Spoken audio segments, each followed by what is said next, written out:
ngibukele NNTV kuphi kufike khona ividiyo sikubingelela-ke kuney'ndaba ezingena manje ezithi uDkt Mkhulu usekhiphe ividiyo exwayisa udokotela uDlamini owomzimba uKhalimali wakwaNongoma.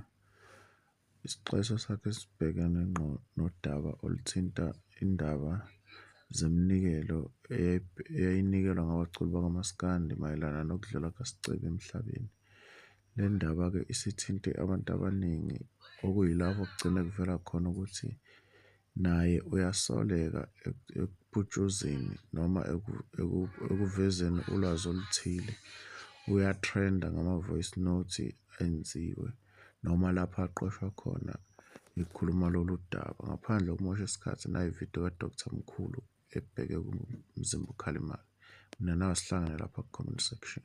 Uyazi nale video futhi bekuthi angiyenze ngey'nqono saphuma la e-bathroom sengibathe ngiyathula ngiyabona ukuthi hayi man angiyenza le video ngingaze ngilale.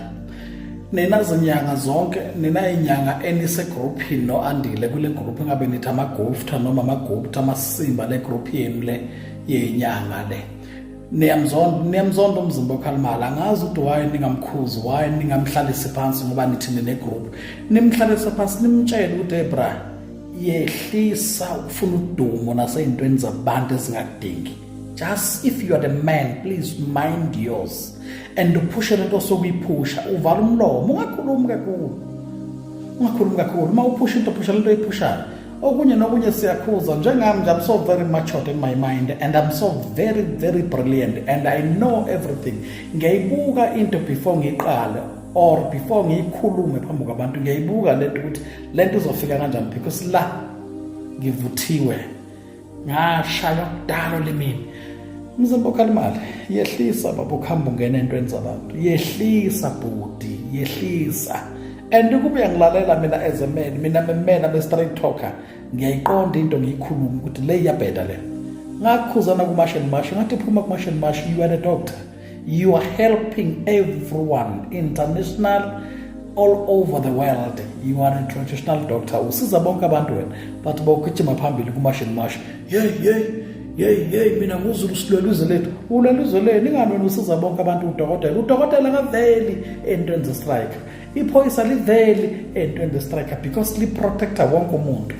But wena ngazi isikolo wafunda kuso yisiphi lesi sikaNongoma noma kaNongoma kuyafundwa noma kufundwa. Mina ngibuye ngasa-understand because it's supposed to open your mind before you start to do everything and just do the calculations. Uyibuka yonke into yenzayo ubale futhi.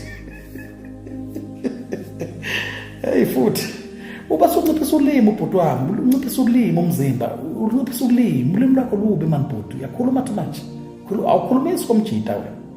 Khuluma kakhulu nezinto ezi-useless.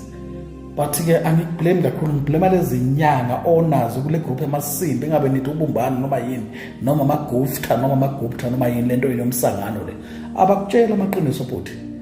Phuma entweni zabantu bra. Yekela uthanda ukuvela nothanda ukutrenda. Indlela owenza ngayo ngathi wakhula ikhamera ingekho emhlabeni. Yazi is better uma uvela ukhuluma ngomsebenzi wakho lo wenzayo. Uphuma entweni zabantu. Mina ngizolana nawe uma sowutrenda kanje ne-voice note yakho ne-audio yakho ikhuluma sowurekhodiwe sowukhuluma izinto ezibhidla imindeni yabantu and awusiye walapha kubo kaSicebe wena, awusiye kwaKaDlamini, ubongo ofanana nje. Madoda ayusizi lolu man, hayi.